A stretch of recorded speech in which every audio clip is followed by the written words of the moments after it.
Hello, I am Melissa Bondi from CTN, and this is Around Ann Arbor. Today, I am welcoming from the city of Ann Arbor, Erica Smith, who's the Give Supervisor, Melissa Schacht, who's Adopt a Park Coordinator, and Amelia Clark, who is the Give Gardener. And they're going to give us a brief understanding of this year's alternative mowing pilot program. Welcome, everyone, to the show. Good to see everyone today.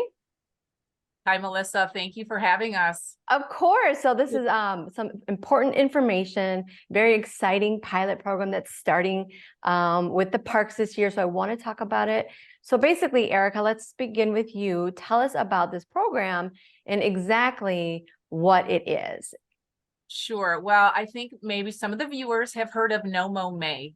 That was an initiative that came to Ann Arbor last year as a council resolution, which encouraged homeowners to grow their grass out in May for the purpose of feeding the bees, increasing pollinator activity.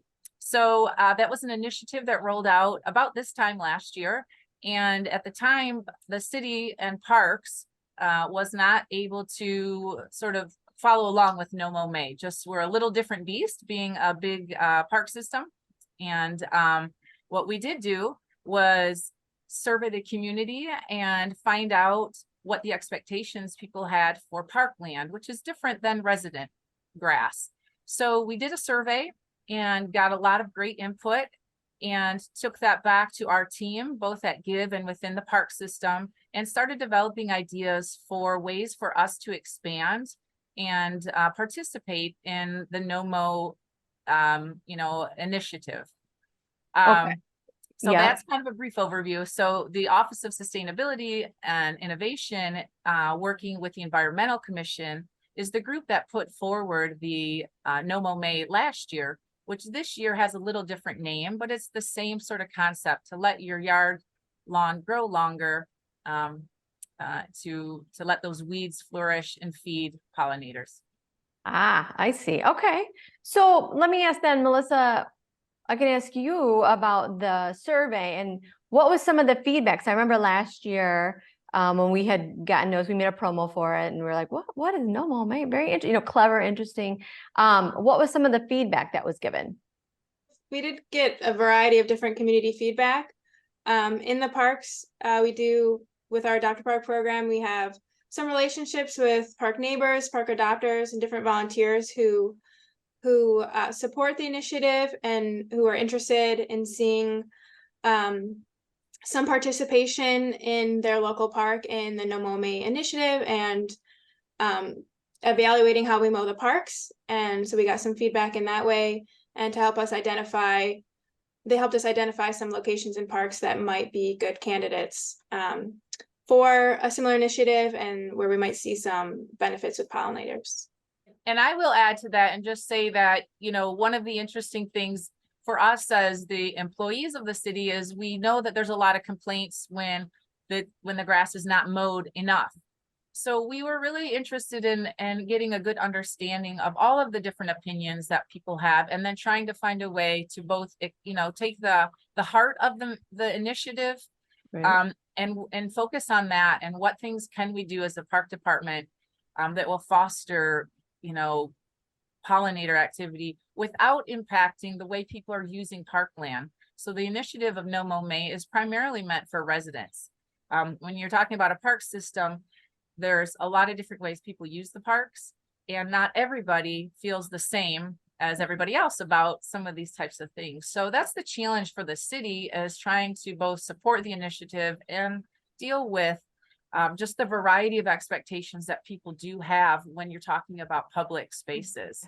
Yeah, I would imagine there's a lot of opinions when it comes to that, and everything that we do, but something especially with this, and again, when something's new, right? It's like, oh, we like change. We want to do that. Is that a good idea? Sometimes you just have to do something in order to try it and see. And if it works, it works. If it doesn't, you move on. But I wanted to ask a little bit about the, well, you mentioned residents and doing this not with the park system. Is that something that you are encouraging or asking homeowners to take a look at doing, and why? Yeah, we're fully supportive of homeowners letting their grass grow in May. You know, what we focused on was what the parks could do. And so that's where the pilot came from. And so the pilot program is a proposed variation of alternative mowing. So we've picked 8 parks to pilot this alternative mowing, and that's what will be rolling out. So there are going to be 8 parks where the grass will be longer, and the real purpose is for staff and the community to observe the potential benefits, you know, to observe the potential concerns, and just really gather all that information so that we know a little bit more about, you know, where is it successful? How does the community feel about it when they see it? You know, are there a tick increase? You know, there are a lot of ideas about both the benefits and the concerns that, you know, we don't really know until you try it. So that's what the point of the pilot is for. So these individual parks that are on our website, and the signs will be posted in the parks that will notify the community that this is what's happening. So we're not just forgetting to mow these areas, they're participating in their pilots. And we're really interested in the feedback that people have when they visit, whether they're noticing, you know, there's some pollinator activity, or maybe they're not too happy because they're seeing ticks or something. We really want to know. So we're hoping that the community will take advantage of the survey that is on a QR link on the signs right in the park or on that website. Okay. So Amelia, did you want to also mention the alternative lawn demonstration garden? Because I know that's something else that is important this year. Yeah, so as part of the survey, we got a lot of feedback about planting more pollinator-specific friendly plant species as just another way to support pollinators. And a lot of residents who weren't really sure what they should be doing, what they could be doing, or what it could look like on their property. So we wanted to give people a bit of an idea of what it could look like if they wanted to create an alternative lawn project that is more conducive to native pollinator species. So for this project, we're going to be doing a 60-foot by 15-foot alternative lawn demo, essentially out at Veterans Memorial Park, right by the pool facility entrance. So we'll start by doing site prep this summer, and then we'll probably do a planting and hopefully in this fall around September. And then we'll keep maintaining it for the next couple of years, see how it goes, take pictures, document what we're doing so that folks who are interested can get an idea of what it might look like without having to necessarily test it and do the nitty-gritty stuff themselves, and kind of learn from our experience. And we can hopefully be able to adapt these plantings to other parts of the parks as well, when and where that's appropriate. So it's going to be 3 different plot heights. One is a short grass planting, native carex species, and a couple of native blooming plants. And then one that's like 2 to 3 feet tall. So for folks who are comfortable with something that's a little bit taller, still want a little bit of visibility, and then a much taller section, like closer to head height, for folks who want a bit of a screen or looking over a balcony. And all of these will have a mix of blooming plants and native grasses that are selected to provide optimal full season pollinator support. So Amelia, how did vets get picked for this demonstration? Yeah, so Veterans is one of our favorite parks for a lot of reasons. We've got a lot of, we have a lot of garden beds that are out there already. So it's a site that we're frequently at. And this particular plot actually kind of has a fun history. It's right next to the facility. It was a garden bed for a long time. It was part of a contractor planting, I think 10, 15 years ago. But that was a very large contractor planting. And since that site has gone through a couple other iterations as garden and then as lawn at the moment. So we thought it would be a good place, both because of the high traffic and high visibility, as well as the less established nature of the current site. Okay. Okay, so before we wrap up, so a lot of information today. Where can people find out more information if they want, or to look further into? I know we mentioned a QR code and it was mentioned about a survey. Where else can people go to find out more info if they're interested? Well, I would recommend if they're interested in our project in the pilot, that's www.a2gov.org/park initiatives. That will give you all the information on the projects that we're piloting. And if you're interested as a homeowner, I believe you can sign up, get a lawn sign that shows that you're participating. And they've got some resources as well on their website.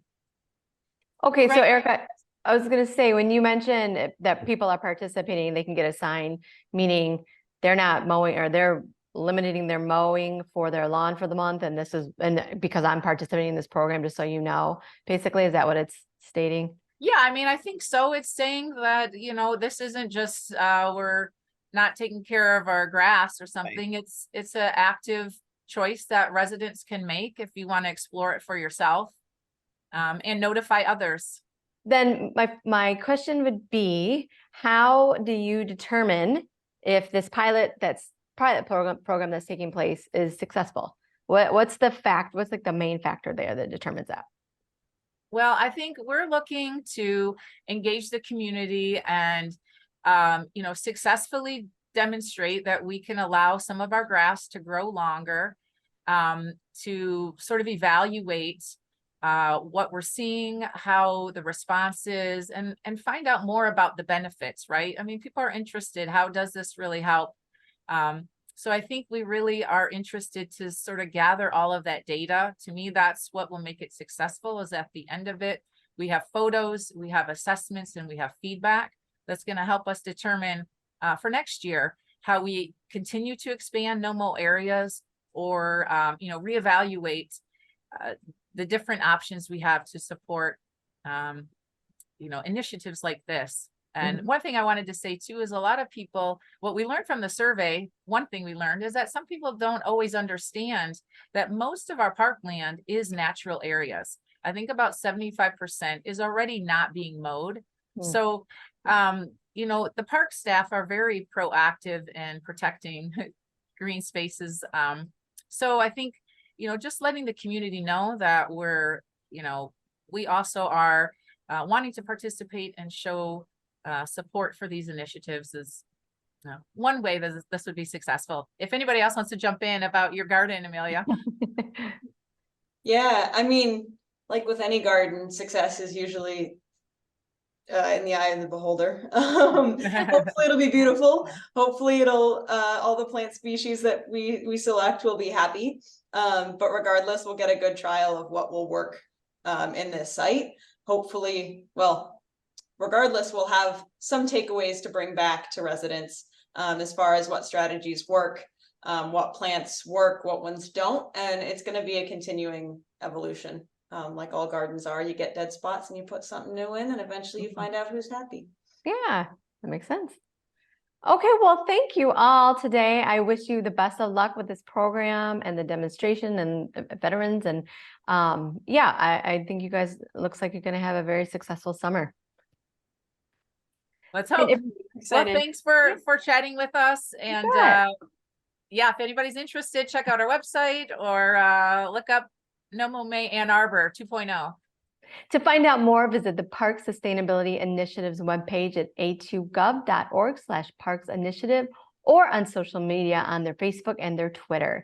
And be sure to check out CTN's website at a2gov.org/CTN for more great programs in our services, and subscribe to our YouTube channel and follow us on social media at CTN Ann Arbor. Thanks for watching.